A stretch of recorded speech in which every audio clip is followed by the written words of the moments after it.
Buonasera dalla redazione, apriamo questa edizione con una vicenda di violenze fisiche e sessuali, bambini e ragazzi aggrediti e picchiati, altri toccati e palpeggiati nelle parti intime. Succede in una comunità parrocchiale ad opera di sacerdoti. In questo servizio i fatti, poi alcune testimonianze. Tiene, 23.000 abitanti, origini romane, una storia antica e importante, un'economia fiorente fondata su attività industriali e commerciali, una comunità animata da fervido sentimento religioso. Stranieri di etnia araba a parte, la confessione cattolica imperversa. 10 parrocchie, diverse altre chiese, numerose anche quelle nei piccoli centri vicini del comprensorio. La diocesi è quella di Padova, che qui già 7 secoli fa, nella chiesa di San Vincenzo, appena passata alla Repubblica Veneta, istituì un vicariato. In una di queste chiese vengono compiute violenze e abusi, anche sessuali. Le immagini sono casuali, quello che stiamo per dire ci risulta per certo. Abbiamo raccolto numerose testimonianze, ma poiché le indagini, con tutte le garanzie di legge, non competono a noi, in attesa che vengano esperite e producano accertamenti, ci asteniamo dal fornire ogni elemento che possa identificare luoghi e responsabili dei fatti. Protezione totale dai riflettori mass-mediali, ovviamente, per le vittime, bambini e adolescenti. Un parroco che pratica la violenza fisica su bimbi e ragazzi, per mero esercizio d'autorità, senza mai un ragionevole motivo, con esplosioni perfino su giovani preti, colpevoli di non condividere i suoi metodi.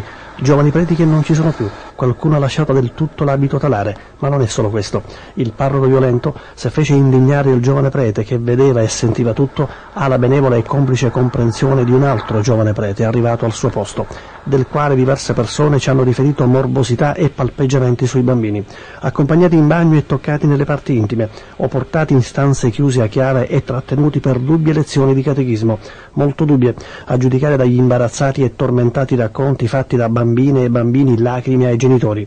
Solo alcuni hanno denunciato, molti si sono sentiti intimiditi e minacciati da un parroco che avrebbe potere e solidi agganci. Una lettera al vescovo Antonio Mattiazzo è rimasta senza esito e le violenze continuano.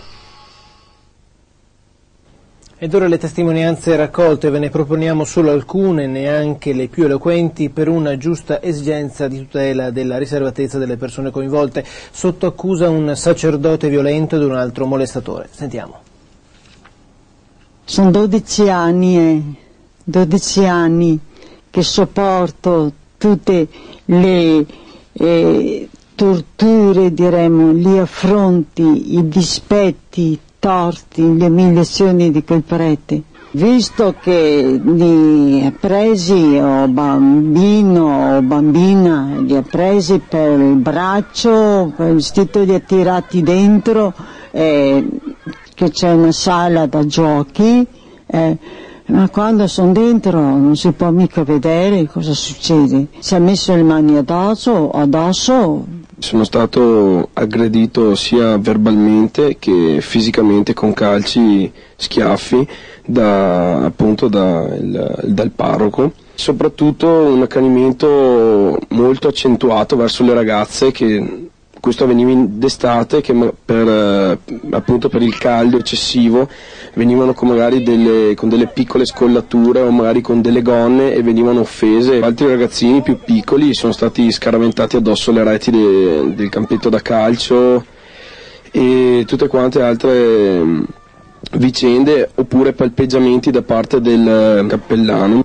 Con schiaffi ripetutamente, ci ha preso anche per il collo, le ha schiaffato addosso alla sbarra di ferro. Il ragazzino si è messo anche a urlare, gli disse: lei non crede al Signore, lei non può essere un rappresentante di Gesù Cristo. Il parroco si è accanito ancora più ripetutamente, aggressivamente e violentemente addosso al ragazzino.